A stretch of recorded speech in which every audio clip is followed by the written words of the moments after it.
Radio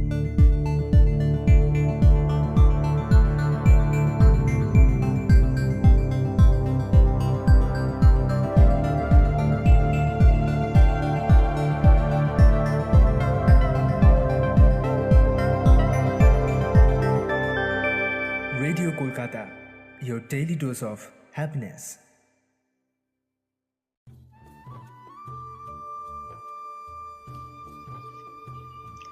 প্রতি সপ্তাহের মতো আজকেও আমরা হাজির হয়ে গেছি বিজয়গড় জ্যোতিষ রায় কলেজের নিজস্ব internet radio station radio Kolkata স্টুডিওতে।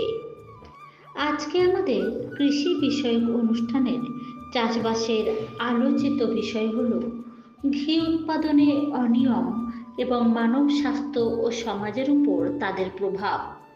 এ বিষয়ে বলবেন ডক্টর চৈতালি চক্রবর্তী, সহযোগী অধ্যাপিকা, দুগ্ধ রসায়ন বিভাগ, দুগ্ধ প্রযুক্তি অনুষদ, পশ্চিমবঙ্গ প্রাণী ও মৎস্য বিজ্ঞান বিশ্ববিদ্যালয়। শুনবেন বিশিষ্ট শিল্পী পূর্ণচন্দ্র সামন্তের রচিত ও তারই কণ্ঠে এ বিষয়ের উপর গান। অনুষ্ঠানটি সাক্ষাৎকার গ্রহণে আছেন পবিত্র কুমার মণ্ডল, সম্পাদনায় সুদক্ষিণা ঘোষাল, অলঙ্করণ ও সঞ্চালনায় বেবি সর্দার, সম্প্রচার সহায়তায় রাজু সর্দার। অনুষ্ঠানটি প্রযোজনা করেছেন রাজেশ্বর সাহা। আমি বেবি সর্দার আপনাদের সাথে রয়েছি রেডিও কলকাতায়। শুনতে থাকুন আজকের অনুষ্ঠান।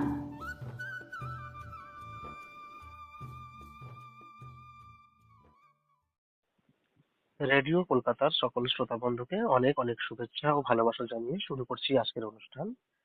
শ্রোতা বন্ধুরা, আজ আমাদের অনুষ্ঠানে শুনবেন ঘি উৎপাদনে অনিয়ম এবং মানব স্বাস্থ্য ও সমাজের উপর তাদের প্রভাব এ বিষয়ে আলোচনা করবেন পশ্চিমবঙ্গ প্রাণী ও মৎস্য বিজ্ঞান বিশ্ববিদ্যালয়ের দুগ্ধ রসায়ন বিভাগের দুগ্ধ প্রযুক্তি অনুষদ এখানকার সহযোগী অধ্যাপিকা ডক্টর চৈতালি চক্রবর্তী। নমস্কার ম্যাডাম। নমস্কার। হ্যাঁ, আজকে আমরা বিষয়টা বলেছি যে ঘি উৎপাদন। ঘিটা একটা প্রিয় খাবার, বিশেষ করে যারা আমরা নিরামিষ খাই তাদের খুব হ্যাঁ, হ্যাঁ, জনপ্রিয়তা, কিন্তু এর ফাঁকে আমাদের মধ্যে অনেক রকমের ক্ষতি হয়ে যাচ্ছে, তাই তো? তো হ্যাঁ, এই বিষয়টা নিয়ে আমরা প্রথমে আলোচনায় আসবো। তার আগে যদি একটু শুরু করেন এইভাবে যে এই যে আমাদের যে ঘি কিভাবে উৎপাদনটা হয়, যদি বলেন বুঝিয়ে বলেন। ঘি তো আমরা হাউস হোল্ড বাড়িতে বাড়িতেও বানানো হয়। আমাদের ঠাকুমা দিদিমা সবাই বানাতেন, আমার মারাও বানিয়েছে এবং এখন ইন্ডাস্ট্রিতেও তৈরি হচ্ছে। এটা খুব সহজ উপায়ে বলতে গেলে যেটা, যে দুধ থেকে যদি আমরা ক্রিমটাকে বার করে নিই এবং সেই ক্রিমটাকে চার্নিং করা হয়। আগেকার দিনে যেরকম কৃষ্ণ মাখন খেত, চার্নিং করা হতো কাঠের একটা দণ্ড দিয়ে, সেরকমই ইনস্ট্রুমেন্টের সাহায্যে চার্নিং করা হয়। করলে যেহেতু ফ্যাটটা হালকা ওপরে উঠে আসে এবং সেটা থেকে আমরা বাটার পাই।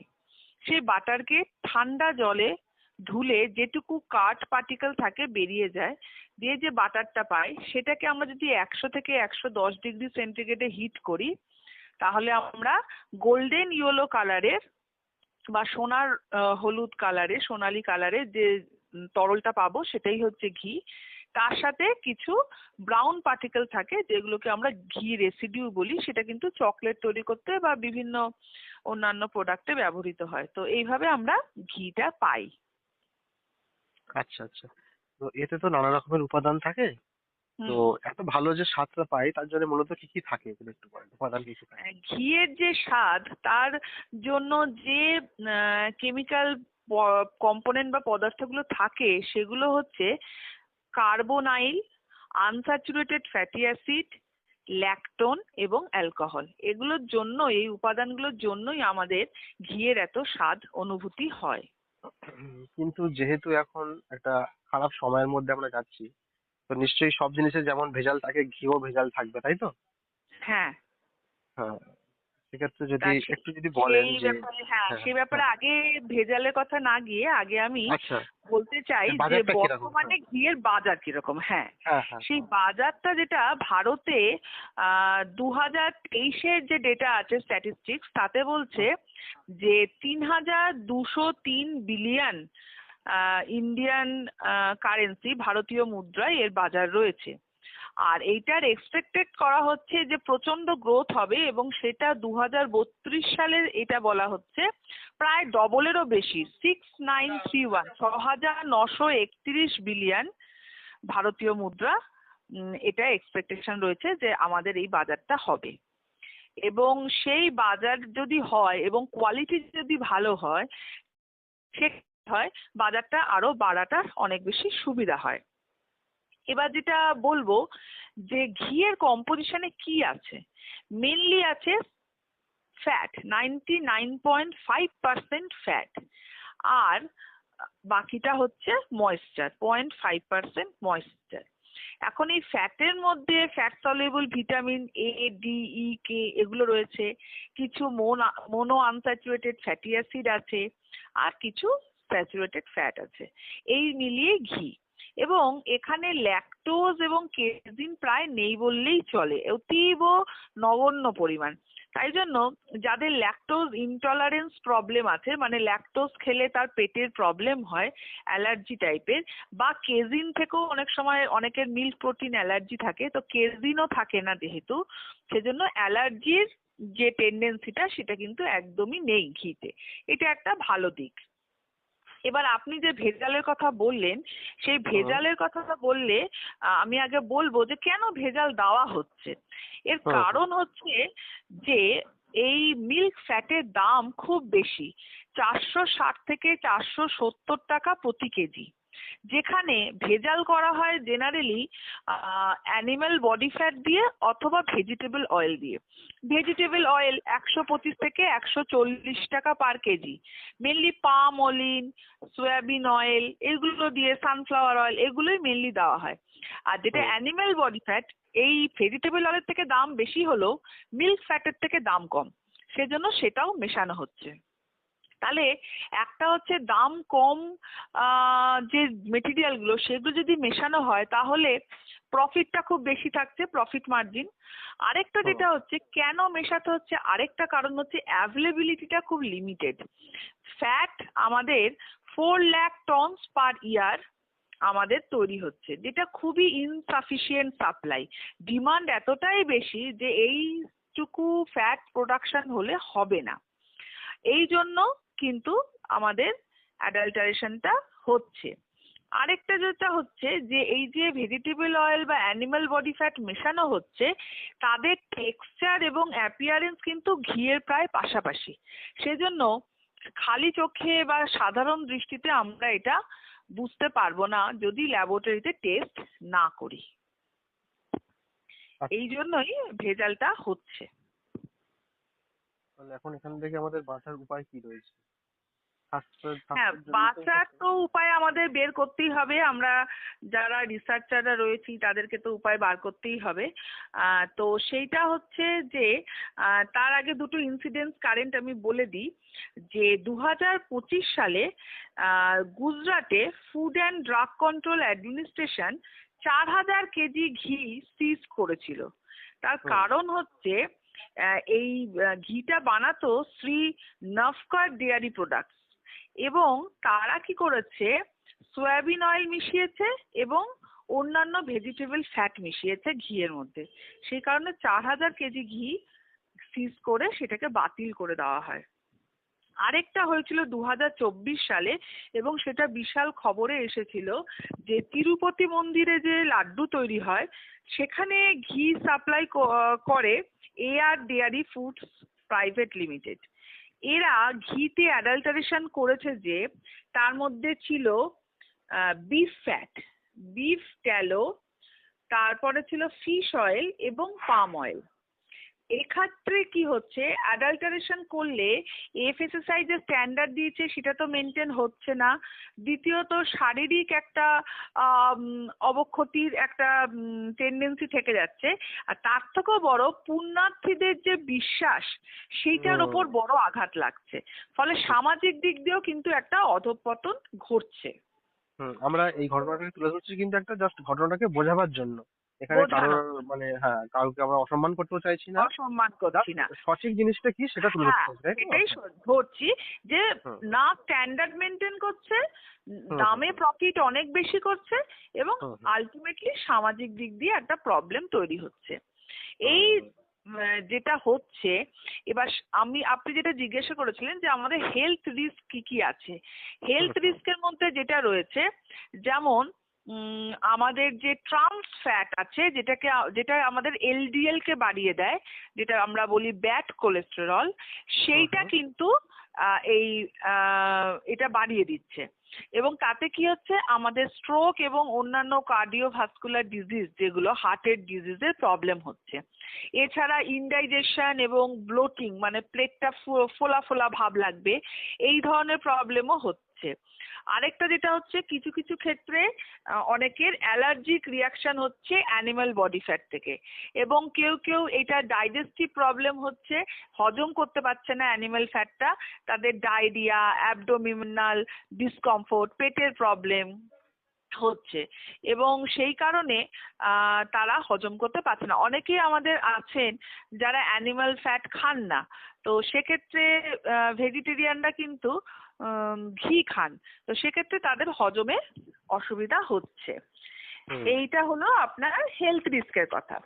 হুম এবার আপনি যেটা জিজ্ঞেস করেছিলেন যে আমাদের এর থেকে বাঁচার উপায় কি, বাঁচার উপায় হচ্ছে, আমাদের এফএসএসআই 2015 সালে কিছু আমাদের নিয়ম ইন্ডেক্স কানুন মোবাইলে দিয়েছেন। দিয়েছিল, হ্যাঁ হ্যাঁ হ্যাঁ, নিয়ম কানুন দিয়েছেন এবং কিছু পরিমাপ করার ইন্ডেক্স দিয়েছেন।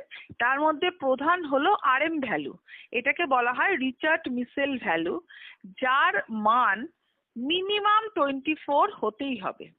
24 এর থেকে যদি নিচে যায়, তার মানে হচ্ছে যে এটা পিওর ঘি নয়, এবং সেটা যদি আমরা মাপতে পারি তাহলে কিন্তু আমাদের অনেকটাই উপকার হবে।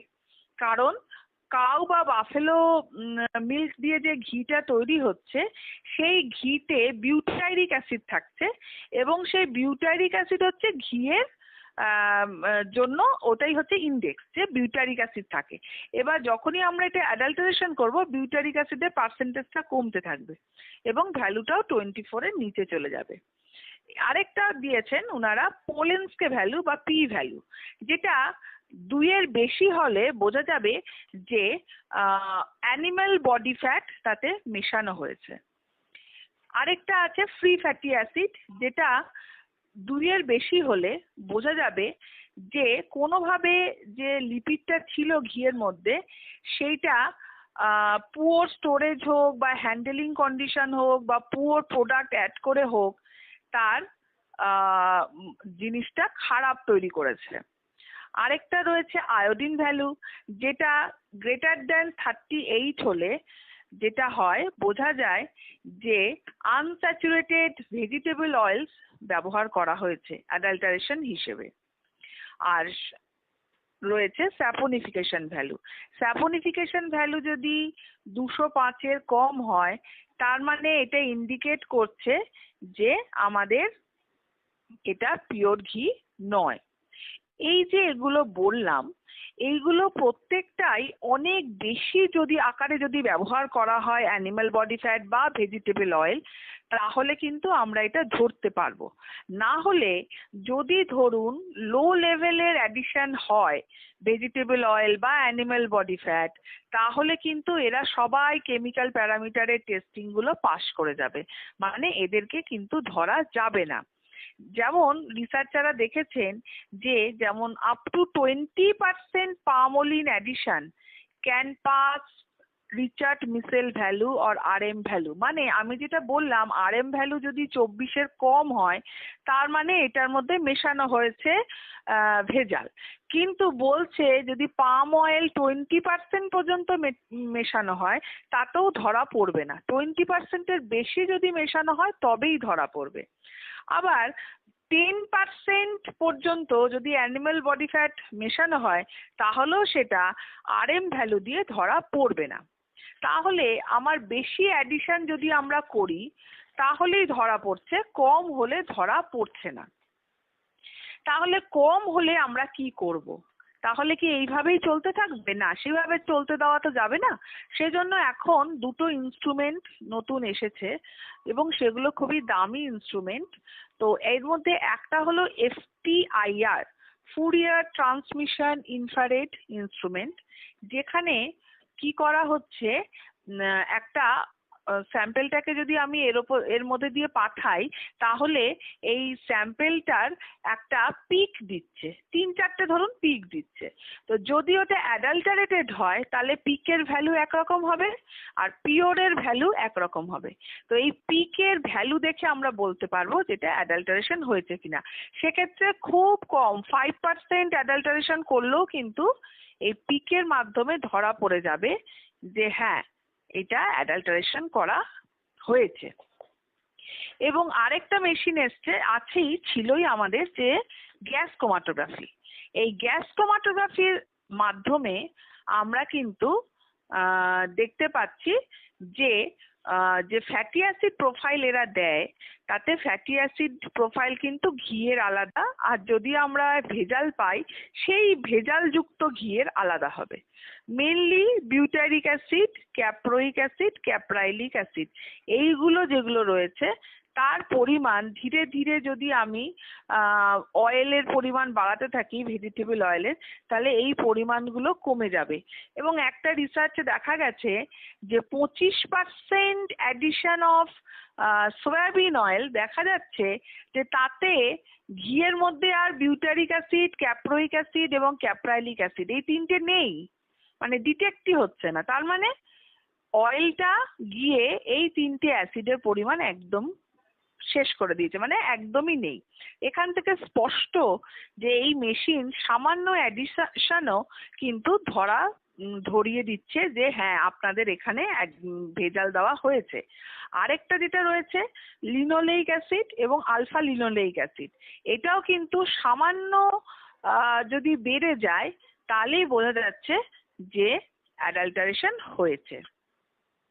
সেই জন্য আর এইটা তো অয়েলের বললাম, আর পামিটিক অ্যান্ড স্টিয়ারিক অ্যাসিড রয়েছে, যেটা long chain saturated fatty acid আমরা বলি, সেটাও ইনক্রিজ করছে। এবং ইনক্রিজ করলে বোঝা যাচ্ছে যে এখানে অ্যানিমাল ফ্যাট মেশানো আছে এবং বিউটারিক অ্যাসিড এবং ক্যাপ্রোইক অ্যাসিড কমে যাচ্ছে, তার মানে অ্যানিমাল ফ্যাট মেশানো আছে। সুতরাং একদম অঙ্কের মতো সোজা হিসেব, FTIR অথবা গ্যাস ক্রোমাটোগ্রাফি ব্যবহার করলে আমরা খুব সুন্দরভাবে বুঝতে পারবো যে সামান্য ভেজালও যেন ঘিতে না থাকে। তাই জন্য আমি কিছু রেকমেন্ডেশন করব যে আমাদের যে FSSAI যে রুলসটা দিয়েছে 2015-এ, সেটা যেন স্ট্রিক্টলি রেগুলেট করে সমস্ত যারা তৈরি করছেন তারা। এবং এই যে অ্যাডভান্স ডিটেকশন টেকনিকস গুলো বললাম, FTIR এবং গ্যাস ক্রোমাটোগ্রাফি, সেটা দিয়ে পাস করালে তবেই কিন্তু আমাদের ঘিটা যে একেবারে ভালো কোয়ালিটি সেটা বোঝা যাবে। এবং অনেক ইন্ডাস্ট্রি এখন এই GC অ্যানালিসিস এবং FTIR অ্যানালিসিস করছে স্যাম্পেলের, করে তবে মার্কেটে স্যাম্পেলটাকে বিক্রি করার জন্য আনছে। আরেকটা যেটা খুব বেশি দরকার, কনজিউমার অ্যাওয়ারনেস ক্যাম্পেইন, যাতে কনজিউমাররা বুঝতে পারেন যে এই যে আমরা বলছি সেইটা কিন্তু খুবই জানা দরকার, তাদের হেলথের জন্য হোক, তাদের সামাজিক দিক দিয়ে তাদের বিকাশের ক্ষেত্রে হোক, অথবা তাদের স্বাস্থ্য সচেতনতা সব দিক দিয়ে, তাদের পূজা ঘি এবং যে আমরা ঘিয়ের কথা বলছি খাওয়ার ঘি, দুটো যে আলাদা, মানে আলাদা তখনই যদি আপনি খাওয়ার ঘি কিনে এনে পুজোয় দেন কোনো অসুবিধা নেই, কিন্তু যদি পূজা ঘি হিসেবে কেনেন সেটা কিন্তু দেখবেন FSSAI মার্ক থাকে না, সেক্ষেত্রে অনেক রকম ভেজাল থাকে সেখানে, সেটা কিন্তু আমরা ধরবো না। FSSAI মার্ক দিয়ে তারপরে যদি ভেজাল দেয় সেটাই কিন্তু আমি তার কথাই এতক্ষণ ধরে বললাম। আর যদি পূজা ঘির কথা বলেন তাহলে সেক্ষেত্রে অনেক কিছু ভেজাল দেওয়া থাকছে যাতে করে খুব সহজে এটা দাহ্য হয়, কিন্তু সেটা আমরা এর মধ্যে ধরি না। আমরা FSSAI মার্ক দেওয়া যেটা আমরা খাবার হিসেবে ব্যবহার করি সেই ঘিয়ের কথাই বললাম।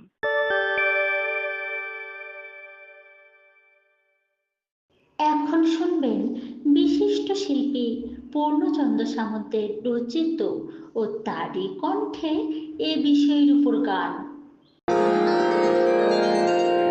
সবার প্রিয় উপাদেয়,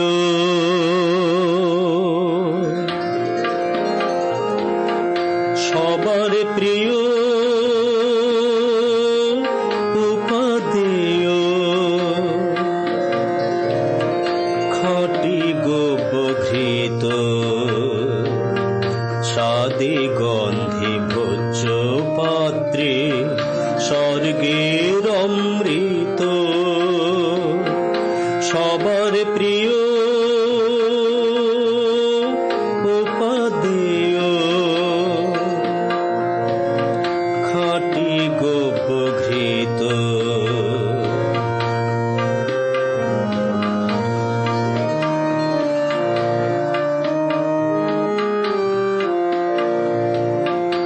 আসল ঘৃত করছে জারি,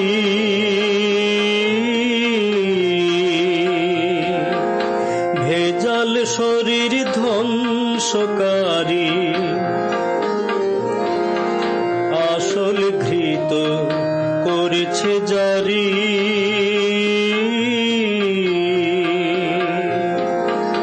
ভেজাল শরীর ধ্বংসকারী, হৃদযন্ত্র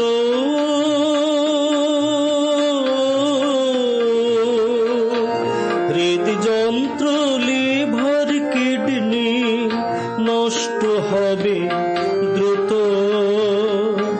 সবার প্রিয় উপাদেয়, খাঁটি গোপঘৃত।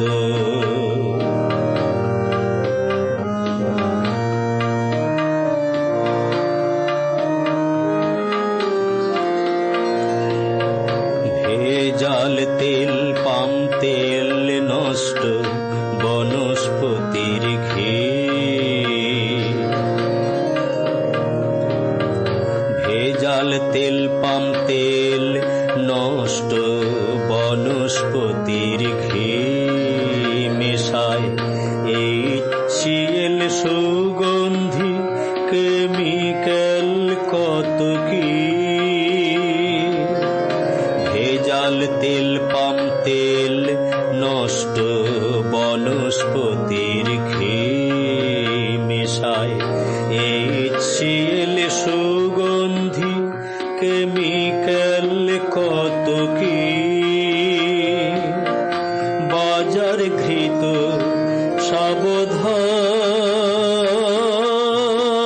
সাবধান, বাজার ঘৃত সাবধান,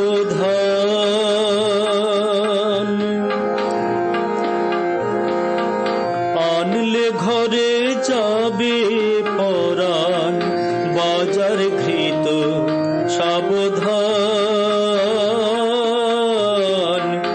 আনলে ঘরে যাবে পরাণ, গাভী পালক বিশুদ্ধি দুগ্ধের ঘি, গাভী পালক বিশুদ্ধি দুগ্ধের ঘি, ঘরে ঘরে সমাদৃত,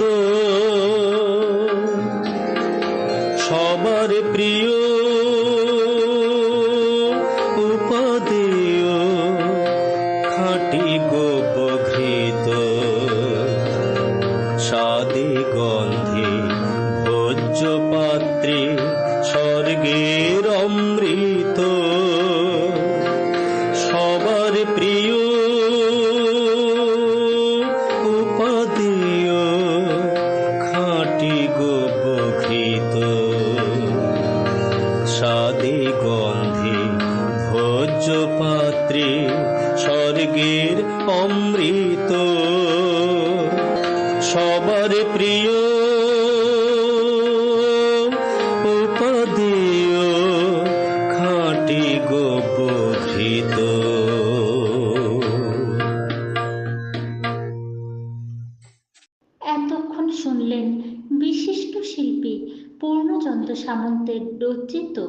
ও তারই কণ্ঠে এ বিষয়ের উপর গান।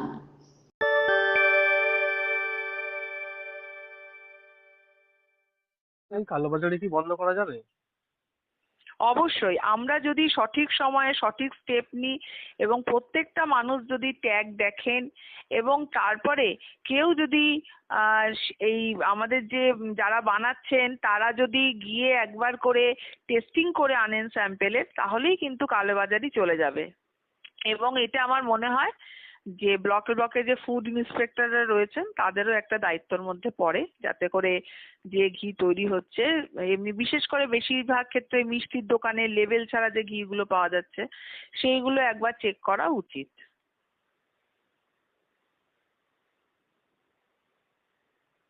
বুঝতে পারলাম। তাহলে আমাদের যারা শ্রোতা বন্ধুরা শুনছেন তারাও অনেকটা বুঝতে পারছেন। এর মাঝখান দিয়ে আমাদের সচেতন হতে হবে। আজকের আমাদের বিষয় যে ঘি উৎপাদনে অনিয়ম এবং মানব ও স্বাস্থ্য ও সমাজের উপর তাদের প্রভাব। তাহলে আলোচনা করছেন ডক্টর চৈতালি চক্রবর্তী ম্যাডাম, রয়েছেন পশ্চিমবঙ্গ প্রাণী ও মৎস্য বিজ্ঞান বিশ্ববিদ্যালয় থেকে। তো আপনাদের এই যে ইউনিভার্সিটি, এখানেও নিশ্চয়ই এই ধরনের কোনো প্রশিক্ষণ বা যাদের সচেতন করা যায় এরকম সেমিনার এগুলো করা হয়? হ্যাঁ, এখানে ট্রেনিং এর ব্যবস্থা আছে, সেমিনারের ব্যবস্থাও আছে। আপনারা যদি কেউ করতে চান, ইচ্ছুক হন, আমাদের নিশ্চয়ই জানাবেন। আমাদের directorate of research and farm Belgachia, সেখানে এসেও আপনারা ফর্ম পাবেন, অনলাইনেও পাওয়া যায়। আপনারা আপনাদের ইন্টারেস্ট যদি থাকে আসুন, দিন, আপনারা জানান, আমরা নিশ্চয়ই এরকম একটা অ্যাওয়ারনেস ক্যাম্প করতে প্রস্তুত থাকবো। আচ্ছা। সরাসরি আপনাদের সঙ্গে যোগাযোগ করতে পারে, অনলাইনে যোগাযোগ করতে পারে, ইন্টারনেট থেকেও যোগাযোগ করতে পারেন, তাই তো? হ্যাঁ হ্যাঁ হ্যাঁ, নিশ্চয়ই। আচ্ছা। তো এছাড়া আজকের এই বিষয়ের উপরে যদি আপনি আরো কিছু বলেন, কোন কোন দিকে আমাদের সচেতন হওয়া প্রয়োজন? আমি আরেকবার বলুন। হ্যাঁ, বলছি যে এছাড়াও যদি আরো কিছু বলেন, কারণ আমাদের তো আরো 10টা মিনিট সময় রয়েছে। আরো এই যে আচ্ছা, ঘি নিয়ে আমরা, হ্যাঁ হ্যাঁ, সচেতন সচেতন হবো। আমাদের এই যে আমরা ঘি তৈরি করছি, হুম, হুম। সেক্ষেত্রে দেখা যাচ্ছে যে ঘিয়ের যে ফ্যাটি অ্যাসিড প্রোফাইল থাকে, সেই প্রোফাইলের সাথে প্রোফাইল মিলবে এই রকম তেল বা অ্যানিম্যাল বডি ফ্যাট ব্যবহার করা হচ্ছে। সেই তেলগুলোর মধ্যে সবচেয়ে কম দামি তেল হলো পাম অয়েল।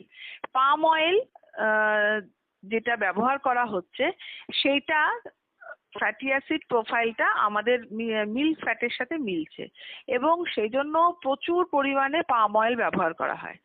পাম অয়েল ছাড়া অনেকেই পাম অয়েল ধরার ব্যবস্থা করে নিয়েছেন বলে তখন কি করা হচ্ছে, তখন তারা সয়াবিন অয়েল, সানফ্লাওয়ার অয়েল, অনেকে কোকোনাট অয়েলও জাস্ট যে এসেন্সটা কোকোনাট অয়েলের আছে সেইটাকে বের করে দিয়ে জাস্ট কোকোনাট অয়েল ব্যবহার করছে।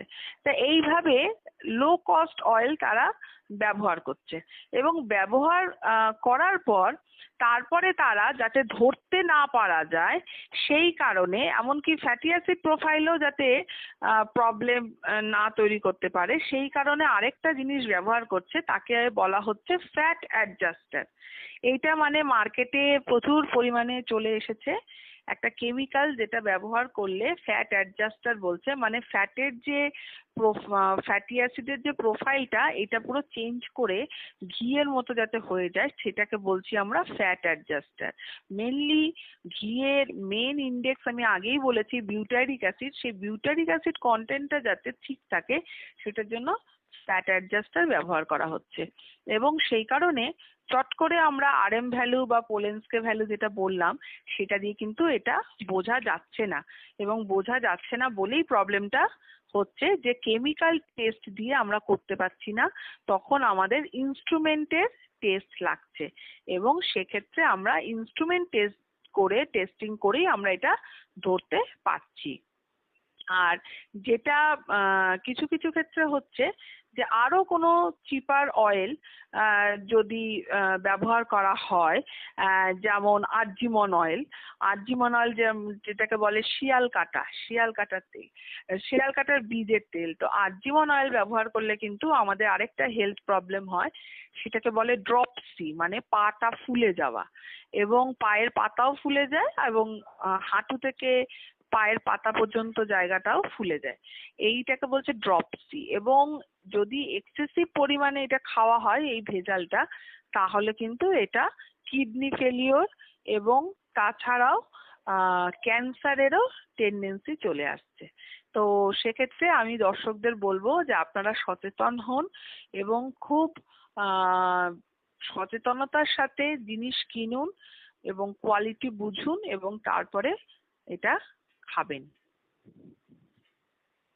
বেশ, তাহলে আমাদের অনুষ্ঠান এখানে আমরা শেষ করব। কিন্তু বাজারে যে মাঝে মধ্যে যে সমস্ত সরকারি পক্ষ থেকে ভিজিট করা হয়, হ্যাঁ, সেক্ষেত্রে কি কিছুটা সুরাহা হতে পারে? অবশ্যই হবে এবং উনারা স্যাম্পেল বিভিন্ন সেন্টারে পাঠান, ল্যাবে হুম হুম। NABL অ্যাক্রিডিটেড ল্যাবে পাঠান এবং ল্যাব থেকে স্যাম্পেল টেস্ট করে কোয়ালিটিটা জানানো হয় এবং সেই অনুযায়ী উনারা কিন্তু অনেক কিছু যেমন ফাইন বা আরো কিছু ইমপ্রিজনমেন্ট এরকম নানা রকম শাস্তি ব্যবস্থা আছে বা মানিটারি শাস্তি আছে, এরকম শাস্তি কিন্তু দেওয়া হয়। আবার ওকে হলে ওকে, কোনো প্রবলেম নেই। এবং এই ভিজিটটা আমার মনে হয় আরো বাড়ানো উচিত, বা লোকাল মার্কেটে যে ঘিটা তৈরি হয়ে আসছে তার হুম একটা মিনিমাম প্যারামিটার থাকা দরকার, যে এইটা হলে পাস করলে তবেই আপনারা বিক্রি করতে পারবেন, না হলে পারবেন না। হুম। অনেক ক্ষেত্রে দেখা যায় যে ঘরোয়া ভাবে ঘিয়ের একটা ব্যবহার প্রচলন আছে। হ্যাঁ, বাড়িতে বাড়ির লোকজন ঠাকুমারা আগে করতেন। হ্যাঁ, অনেক ক্ষেত্রে আমি নদিয়াতে গিয়ে হ্যাঁ, দেখেছি ঘরোয়া ভাবে করছেন। হ্যাঁ, বিভিন্ন ঘরোয়া তাদের ভাবে বাড়িতে। করলে যদি হ্যাঁ হ্যাঁ। নিজেদের খাওয়ার জন্য করেন তারা তো আর হ্যাঁ হ্যাঁ। ভেজাল দেবেন না, হুম বিক্রি করতে গেলেই সেটা ভেজাল আসছে। কারণ কস্ট এফেক্টিভ তো করতে গেলে তারা ভেজাল করলে আরো বেশি প্রফিট পাবে। ঘরে তৈরি করলে আমার প্রফিটের কথা তো আমরা ভাববো না, আমাদের ঠাকুমারাও ভাববেন না, তাই না? হুম হুম হুম। তো সেই জন্য অসুবিধা নেই, কিন্তু যখনই এটা বিক্রির কথা ভেবে করা হচ্ছে তখনই প্রবলেমটা চলে আসছে। তাহলে মোটামুটি আমাদের অনুষ্ঠানে অনেকটা এগিয়ে গেছি, আমরা শেষ করব। হ্যাঁ। আচ্ছা, হ্যাঁ। হুম। আজকের শ্রোতা বন্ধুরা, আমাদের বিষয় ছিল যে ঘি উৎপাদনে অনিয়ম এবং মানব ও স্বাস্থ্য ও সমাজের উপর তাদের প্রভাব। এই বিষয় নিয়ে আলোচনা করছিলেন বেলগাছিয়ায় অবস্থিত পশ্চিমবঙ্গ প্রাণী ও মৎস্য বিজ্ঞান বিশ্ববিদ্যালয় এখানকার দুগ্ধ প্রযুক্তি অনুষদের দুগ্ধ রসায়ন বিভাগের সহযোগী অধ্যাপিকা ডক্টর চৈতালি চক্রবর্তী। ম্যাডাম, তাহলে আপনাকে অনেক ধন্যবাদ এতক্ষণ আমাদের সাথে সময় দেওয়ার জন্য। নমস্কার। থ্যাংক ইউ, নমস্কার, ধন্যবাদ। রেডিও কলকাতার সকল শ্রোতা বন্ধুকে অনেক অনেক শুভেচ্ছা ও ভালোবাসা জানিয়ে শেষ করছি আজকের অনুষ্ঠান।